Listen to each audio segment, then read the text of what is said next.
All right, folks. Mark here again.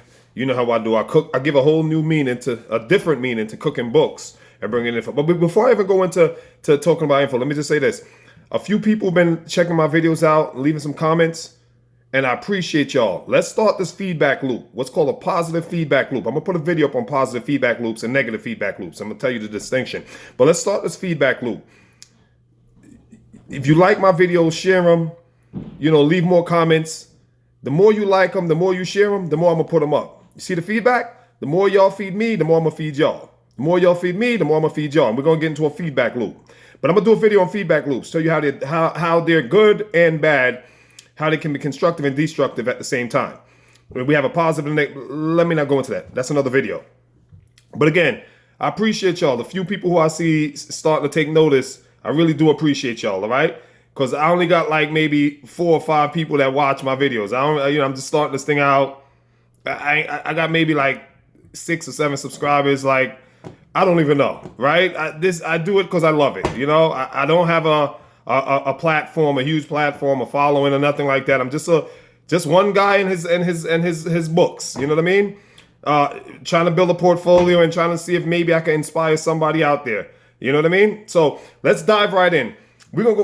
Scripture reading gonna come from Daniel chapter 3, and let me just give you a summary of the chapter. So there's a king. His name is Nebuchadnezzar, and he constructs a image to his god, and he sends out a decree. Before he sends out the decree, he calls all the rulers of that time. So in today's contemporary language, he called the chancellors, he called the sheriffs, he called the congressmen, the councilmen, the presidents. He called everybody who was somebody at that time. And he gave an order for them all to worship this God. And again, I'm giving you the shorthand version here. And so they all concede and yield to this king. And he said, if anyone doesn't worship my God, I'm throwing them in the fire straight away. In that very hour, they're getting torched. So everyone, they're scared and they worship this God. So then there's these 3 Jewish boys, men, by the name of Shadrach. I don't want to mess their name up. Let me just hold on, because I always mess the names up. It's Shadrach, Meshach, and Abednego. I always mess those names up. So it's Shadrach, Meshach, and Abednego.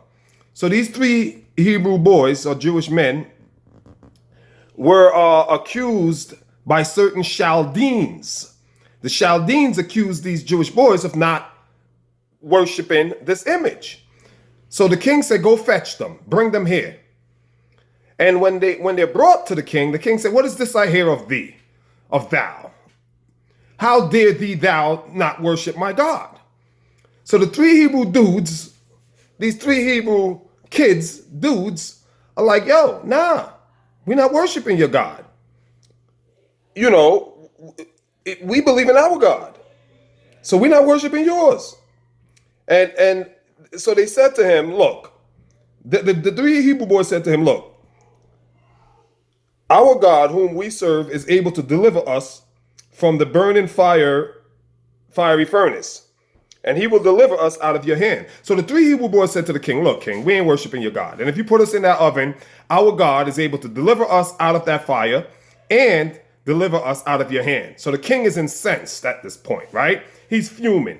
He's raging mad. So the king says now, he says, look, he commanded some of his soldiers and said, look, throw these 3 Hebrew dudes in the fire. But before you do that, I want you to turn this fire up 7 times hotter than it normally is. So we're talking about upping the ante here. And so the men, they threw them into the fire, and the fiery furnace was so hot that the very men who threw the 3 Hebrew boys into the fire ended up being burnt themselves by the fire. Think about that. Let that sink in. The people who throw you in the fire, sometimes they end up being burnt at that fire. If you're digging a hole for me, make sure you dig one for yourself. That's what that's telling you. You know what I'm saying? If you're trying to throw a stone at me, be careful, it might roll back at you. You trying to throw me into the fire furnace, but you end up getting burned. And that's what happened here. Now, so the 3 Hebrew boys are thrown into the fire. But when the king looked into the fire, I'm going to paraphrase. He said, what's going on? We threw 3 people in there. Why is it that I see 4? Now, I'm going to close the scriptures right now. We're going to go off the top. I'm going to close the scripture right now. I'm going to close it out. This is my Bible right here. I just closed it up. Put it away. Folks, when you believe in your God, 7 times hotter than it normally is. When you're in extreme fire, your God is in it with you. Here the king says, we threw 3 Hebrew boys into the fire. Why is it I'm looking and I see 4? That 4th shadow of a person that they saw was an angel of God covering those 3 Hebrew boys in that fiery furnace. Later in the passage, it says that when they came out, not even a hair, a strand of hair on their head was burned. Not even their coat, their cloak was burnt. There was no smoke, no fire. Nothing on their physical, their bodies, was touched by the fire. Folks, in the book of Psalms, God decrees to the kings, touch not my anointed. Do no harm unto my prophets. When God has divine purpose on your life, and when there's divine purpose on your life, with divine purpose comes divine protection. Notice the king called all the statesmen of that time, sheriffs, cops, presidents, mayors, council members, politicians, state and local, federal government, everybody that was somebody at that time was there to witness this. Folks, when your God is with you, no other powers, whether it be the politicians, whether it be the presidents, whether it be the FBI, it doesn't matter, because at this time, these were city officials that were called.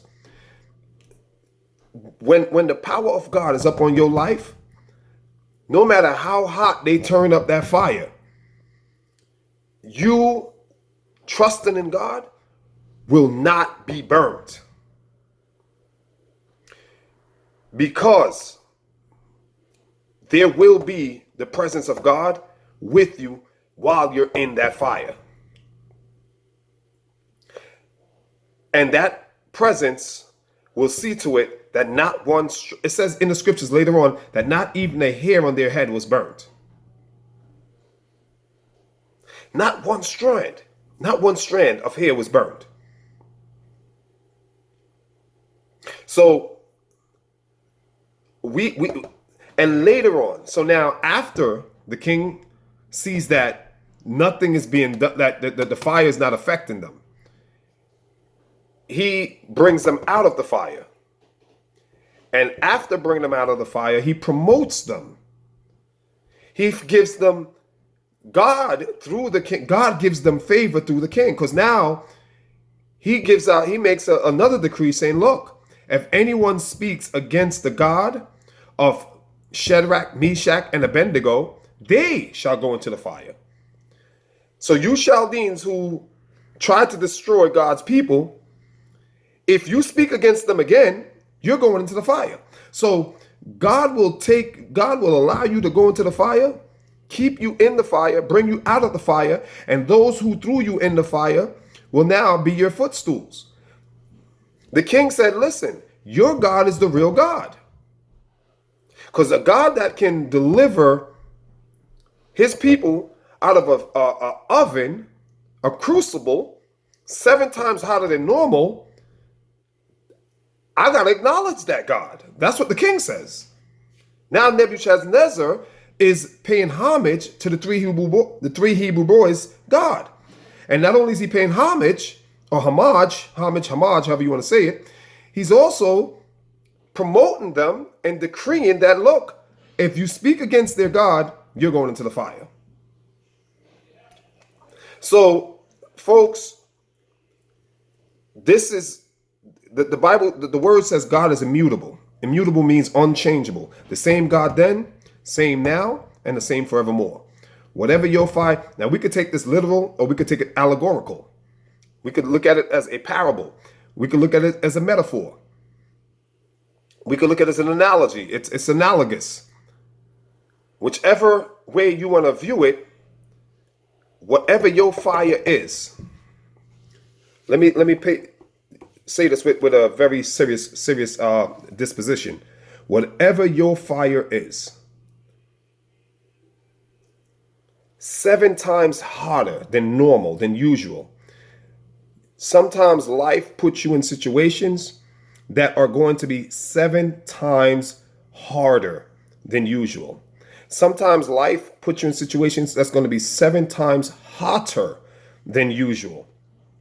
But know this, that when you are in the eye of the storm, when you are in the belly of the beast, when you are in the fiercest fires of fires, know that divine protection is in it with you.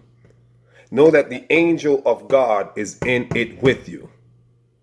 You are not in it by yourself. The angels of God is in it with you. There's a passage, I believe it's in 2 Kings, where Elijah is trapped in a room and he's surrounded by a host of soldiers, and his servant begins to cower. His servant gets afraid. And Elijah says, God, open the eyes of my servant that he may see. And immediately his eyes was made to be open. Not his natural eyes, but his metaphysical eyes, if you will.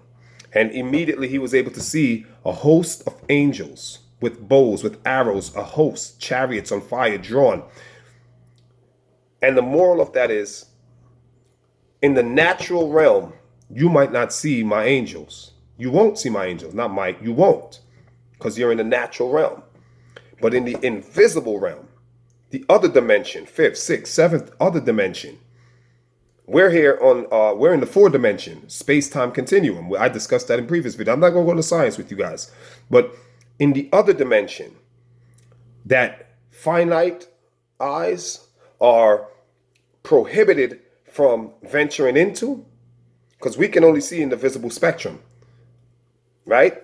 Of the electromagnetic spectrum, we only see a very small portion of that spectrum. It's called the visible light spectrum, which is 7 frequencies. And again, I'm not going to go into science. My brain is scientific, but I'm not going to do that. The moral of it is, natural eyes is finite and limited to what it can see.